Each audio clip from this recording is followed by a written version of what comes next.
Hello everyone. दोस्तों आप देख सकते हैं हर टीचर, हर इंग्लिश पढ़ाने वाला टीचर आपको स्ट्रक्चर दिखाते हैं। एसवीओ उन लोगों को वो लोग स्ट्रक्चर बताते हैं कि ये सेंटेंस होता है, ये इंग्लिश का स्ट्रक्चर होता है, इंग्लिश के सेंटेंस का स्ट्रक्चर होता है। और वही लोग कुछ दिन बाद हमें बोलने लगते हैं कि द हिंदू पढ़ो। एक बात तुम बताओ कि ये जो एसवीओ है, जब वो लोग बताते हैं तो वो सेंटेंस कैसा दिखाते हैं? राम रीड्स अ बुक, ऐसे सेंटेंस देके वो लोग बताते हैं कि ये सब्जेक्ट है, ये वर्ब है और ये वो ऑब्जेक्ट है। ये देखो आपका ये स्ट्रक्चर बन रहा है। उन लोगों को ये जानकारी नहीं है कि मैं बच्चे को इंसिस्ट करता हूं द हिंदू पढ़ने के लिए, और द हिंदू किस चीज से बनता है ये तो बताओ पहले। आप यहां देख सकते हैं, मैंने आपके लेवल का एक सेंटेंस लिखा है। सेंटेंस है due to the media and communication exploitation, ठीक है, and the effect of globalisation, markets all over the world are going through a phase of metamorphosis. ठीक है, मेटामॉर्फोसिस सेंटेंस है। अब इस सेंटेंस में आप लोग मुझे ये बताओ कि क्या एसवीओ कोई खोज सकता है?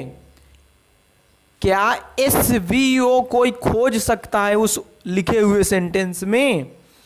हमें बताया जाता है कि एक ग्रुप सब्जेक्ट होता है, लेकिन नहीं, सुन लो ध्यान से, कभी भी ग्रुप ऑफ वर्ड सब्जेक्ट नहीं हो सकता। ओनली एक वर्ड ही सब्जेक्ट होता है, एक वर्ड ही सब्जेक्ट का काम करता है। वो वर्ड नाउन या प्रोनाउन में से कोई एक होगा। इतना और सुन लो कि सब्जेक्ट बनने की क्वालिटी सिर्फ नाउन और प्रोनाउन के पास होती है। तो अगर इस सेंटेंस को आप देखोगे तो इसमें आप लोगों को एसवीओ खोजने में बहुत प्रॉब्लम होगी। क्यों प्रॉब्लम होगी? क्योंकि आपको पता नहीं है। लेकिन कुछ समय के बाद अगर आप लोग मुझसे जुड़ रहे हैं और लगातार मेरी वीडियो देख रहे हैं, जो कि मैंने कॉमन एरर का भी डिस्कशन किया है, उसका भी अप्रोच मैंने डेवलप कराया है, तो आप जिस चीज़ की, जिस स्ट्रीम की तैयारी कर रहे हो, भाई द हिंदू पढ़ना चाहते हो तो नॉन फाइनाइट और फाइनाइट वर्ब का तो जानकारी लो। अभी इस सेंटेंस को देखते हैं हम लोग, हमें कहाँ पर मिलता है एसवीओ। अगर मैं ड्यू टू की बात करता हूं तो ड्यू टू एक प्रीपोजिशन होता है, और प्रीपोजिशन के बाद आने वाला नाउन या प्रोनाउन उस प्रीपोजिशन का ऑब्जेक्ट होता है। तो यहां पे देखोगे तो ये एक्सप्लॉयशन और कम्युनिकेशन, ठीक है, एंड से दो नाउन जुड़ रहे हैं, दोनों नाउन ऑब्जेक्ट बन जाएंगे किसके? इस ड्यू टू प्रीपोजिशन के। समझ में आया? इसके बाद एक एंड यहां लगाकर उन्होंने द इफेक्ट को भी जोड़ा है।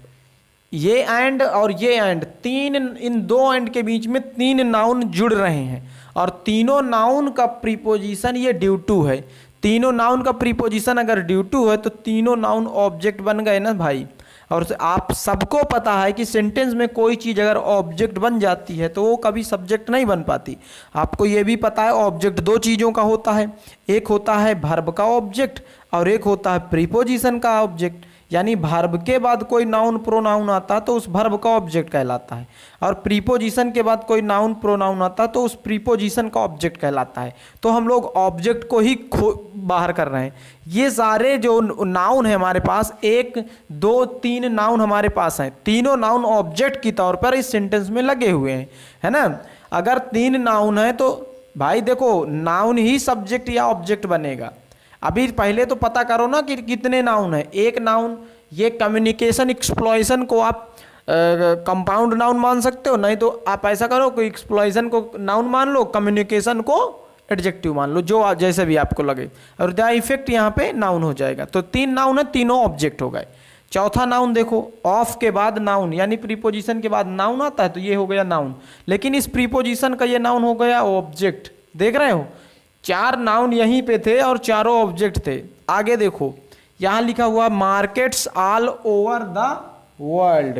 अब देखो, ये जो मार्केट्स हैं ये आपका सब्जेक्ट है, ये नाउन आपका सब्जेक्ट है तो नाउन, लेकिन ये सब्जेक्ट है। क्यों सब्जेक्ट है?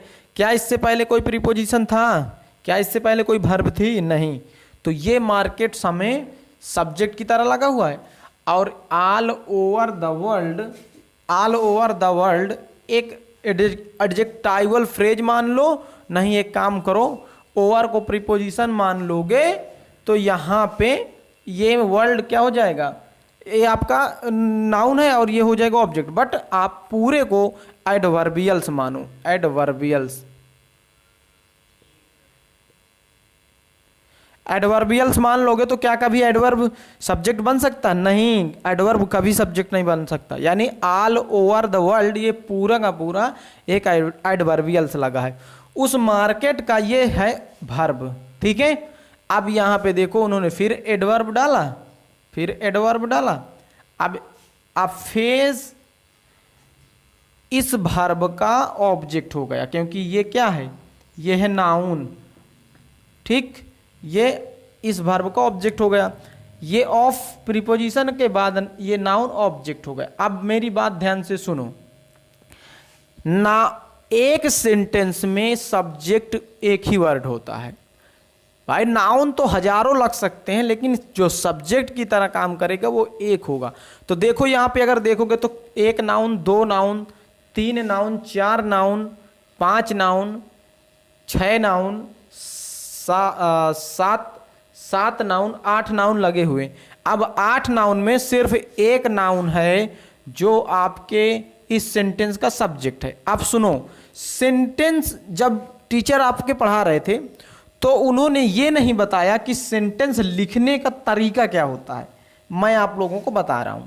देखो, सेंटेंस लिखने का तरीका ये होता है कि सेंटेंस में प्रीपोजिशनल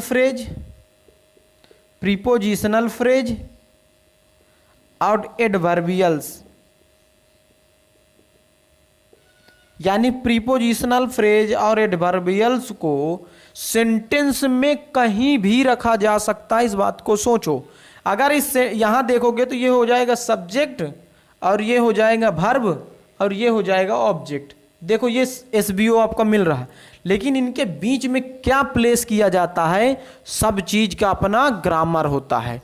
यानी जो प्लेसमेंट होता है वो हर एक वर्ड का प्लेसमेंट तुमको जानना होगा।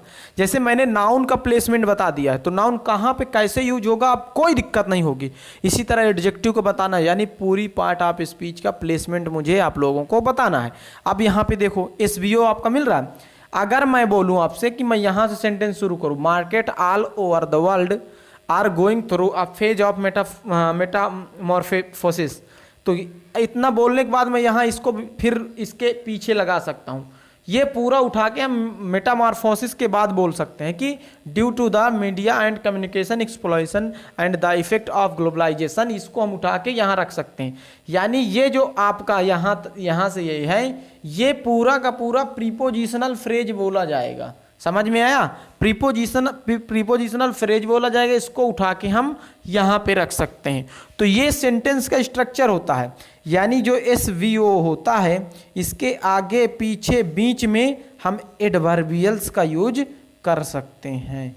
आप बताओ, हमें ऐसे स्ट्रक्चर कभी दिखाए नहीं गए हैं, टीचर ने हमें ऐसे स्ट्रक्चर कभी दिखाए नहीं, और हमें बोलते हैं द हिंदू पढ़ो। बताओ भाई, स्ट्रक्चर भी जानो। द हिंदू खोल के देखते हो कैसा स्ट्रक्चर होता है, कुछ यहाँ पल्ले पड़ता है, कुछ दिमाग में, कुछ समझ में आता है। द हिंदू नहीं समझ में आएगा, क्योंकि द हिंदू समझना है तो आपको फाइनाइट और नॉन फाइनाइट दो वर्ब को अच्छे से कंप्लीट करना होगा। इसके बाद द हिंदू पढ़ो ना, तो वो भी हम जल्द ही करेंगे। तो बताएं आप लोग, एक प्यारा सा कमेंट जरूर करना कि मेरी वीडियो कैसी लग रही है आपको। तो मिलते हैं हम नेक्स्ट वीडियो में अच्छे से टॉपिक के साथ। जय हिंद।